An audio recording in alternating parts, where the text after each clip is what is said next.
안녕하세요. 이상큐브입니다. 잠수함은 모든 해양 운송 체계들 중에서 가장 조밀한 구조를 가지고 있으며 잠수함은 치명적이며 은밀한 최고의 전쟁 무기입니다. 깊은 바다에 조용히 자망 중인 잠수함은 모든 군함에게는 악몽과도 같습니다. 따라서 잠수함의 이러한 효력은 여러 전쟁에서 이미 증명되었습니다. 하지만 이런 최고의 전쟁 무기에게 유일한 적은 적군의 잠수함이 아니라 바다 그 자체입니다. 깊은 바다 속의 압력은 잠수함을 박살낼 수도 있습니다. 깊은 바다에서 승무원들을 지켜내는 것은 잠수함의 압력선체입니다. 이 압력선체의 설계 고도화를 위해 지난 2019년에 국내 업체들이 뭉쳤습니다. 대우조선해양과 철강사인 포스코, 그리고 한국성급은 잠수함의 원천 기술을 확보하기 위해 공동 연구개발 협약을 체결했습니다. 국내에서 유일하게 잠수함용 특수강을 공급하는 포스코의 HY 강제를 기반으로 대우조선해양 산업기술연구소와 포스코 철강솔루션 연구소, 그리고 한국성급 연구본부가 공동으로 연구에 참여했습니다. 협약은 오는 2021년까지 3개의 대과제 및 7개의 세부과제 수행을 통해 잠수함 설계 원천 기술을 확보한다는 내용을 담고 있었습니다.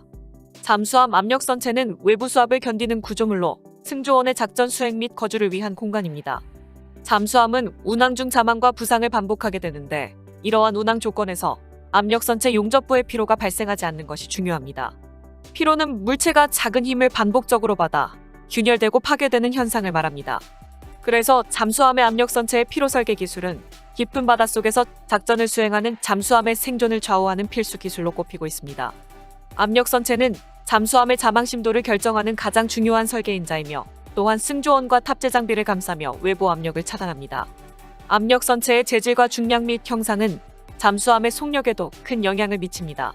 따라서 잠수함 전체 중량의 38%에서 42%에 달할 정도로 큰 비중을 차지하는 압력선체는 그래서 잠수함 설계 중에 핵심으로 꼽히고 있습니다. 우리나라는 1980년대에 독일 HDW 조선소로부터 209급 잠수함 9척과 214급 9척을 도입하는 과정에서 재래식 디젤 잠수함 기술면에서 세계 최고 수준의 독일의 기술을 이전을 받아 핵심 부품 제조 및 설계 기술을 확보했습니다. 2000톤급 이하의 일반 디젤 잠수함에서 3000톤급 이상의 중형 잠수함으로 도약하려면 단순히 배수량과 크기가 대형화하는 측면뿐만 아니라 더 깊이 잠수함 능력을 갖추도록 잠수함의 재질과 엔진 및 구성품이 달라집니다. 그 중에서 수압과 충격에 견딜 수 있는 특수함 급강인 압력선체 제작 기술이 관건입니다. 국방과학연구소와 포스코는 공동으로 자체 개발한 HY80을 209급 잠수함 7번함인 이순신함 압력선체에 처음으로 사용했습니다. 3000톤급 도산 안창호함부터는 크롬과 몰리브덴을 첨가하고 니켈을 0.25% 더 함유한 HY100을 사용했습니다.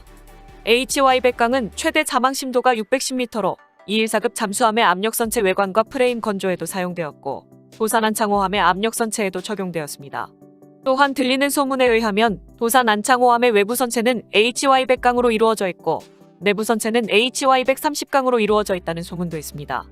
도산 안창호함의 자망 심도를 600m 이상이라고 말하는 이유는 HY100을 사용하여 건조한 미국 시울프급의 최대 자망 심도는 약 600m로 알려져 있으며 HY80으로 스펙 다운된 버지니아급의 최대 자망 심도는 약 480m이므로 HY100을 사용한 시울프급의 자망 심도가 약 600m이므로 그보다 강한 HY130을 일부 사용한 도산 안창호함의 최대 자망 심도를 600m 이상일 것으로 추정하고 있는 것입니다. 아마 일본 소류급 잠수함의 자망 심도인 650m에 버금갈 것으로 추측됩니다. 한때 우리나라가 잠수함을 독자 개발한다고 하자 독일의 HDW는 한국의 잠수함 프로젝트를 깡통 프로젝트라고 부른 적도 있었지만 우리나라는 그동안 독일에 의존하고 있었던 피로 설계 기술을 개발했다라고 밝힌 것입니다. 이처럼 2019년에 시작된 대우조선해양과 포스코, 한국성급의 공동연구는 피로 설계 기술 확보에 초점이 맞추어져 있었으며 지난 13일에 대우조선해양은 경남거제 옥포조선소에서 잠수함 압력선체 피로 설계 고도화 및 성능평가 기술 개발 완료 보고회를 열었다고 지난 13일에 밝혔습니다. 대우조선해양 등 3사는 지난 2019년 업무 협약을 시작으로 2년간의 연구 끝에 피로 설계 선도 개발과 피로 해석 절차 개발, 파괴 역학 기반 평가 등 3개 대과제 및 10개 세부 과제를 수행했다라고 밝혔습니다.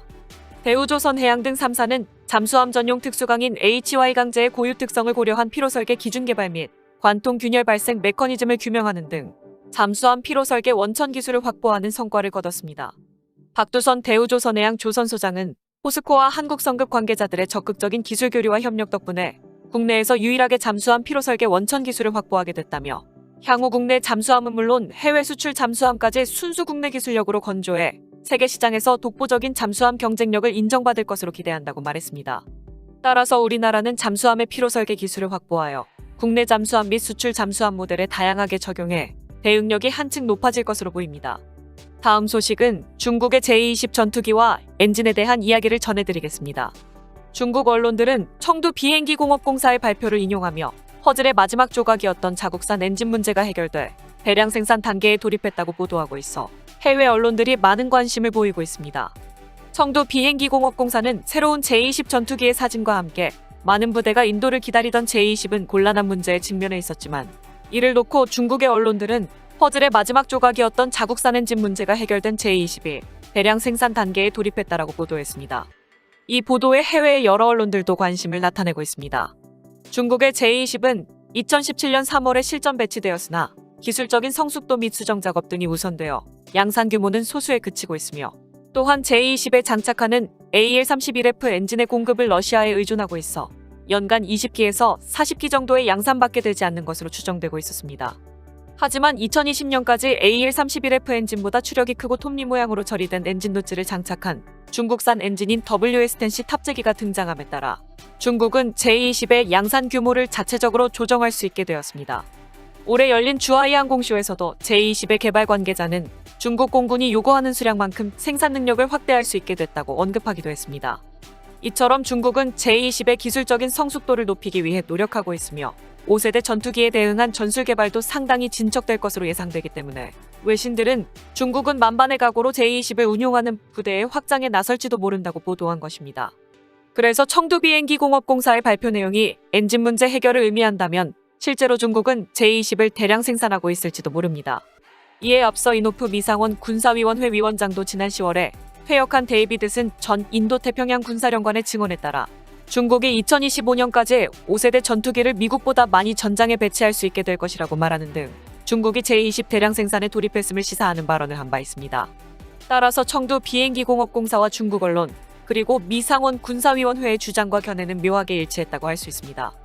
다만 미 공군의 에어포스 매거진은 만약 중국군이 2025년까지 미 공군의 5세대 전투기를 넘는 수의 제20과 제231을 준비하려면 연간 125대 이상을 제조할 필요가 있다고 말했기 때문에 중국이 단시간 내에 제조시설을 확충하여 많은 수의 5세대 전투기를 2025년까지 생산할 수 있을지는 미지수입니다. 하지만 중국은 한국과 일본 공군의 F-35 수량보다 더 많은 제20을 비교적 단기간에 생산할 가능성이 높아서 유사시 우리나라의 공군은 서해상공에서 중국 공군이 쏟아내는 압도적인 수의 5세대 전투기와 대치해야 한다는 의미입니다.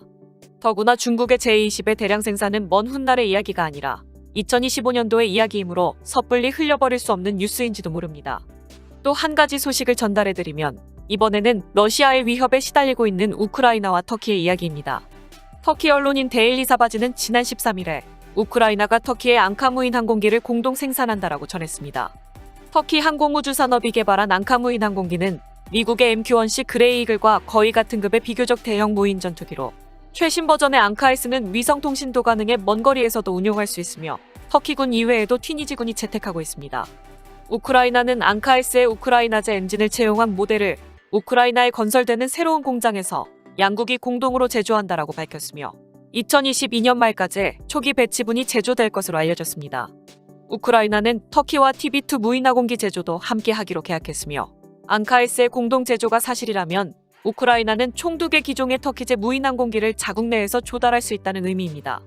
러시아는 터키가 도움을 주고 있는 TB2에 대해 우크라이나의 상황만 악화시킬 뿐이라고 비판하고 있어 당연히 앙카에스의 합작에도 시비를 걸 가능성이 높습니다. 하지만 터키는 우크라이나와 지난해 10월에 양국 간 군사협정을 맺은 지 얼마 되지 않았기 때문에 에르도안 대통령은 러시아의 말에 귀를 기울이지 않을 것으로 보입니다. 이상 마치겠습니다. 시청해주셔서 고맙습니다. 이상큐브였습니다.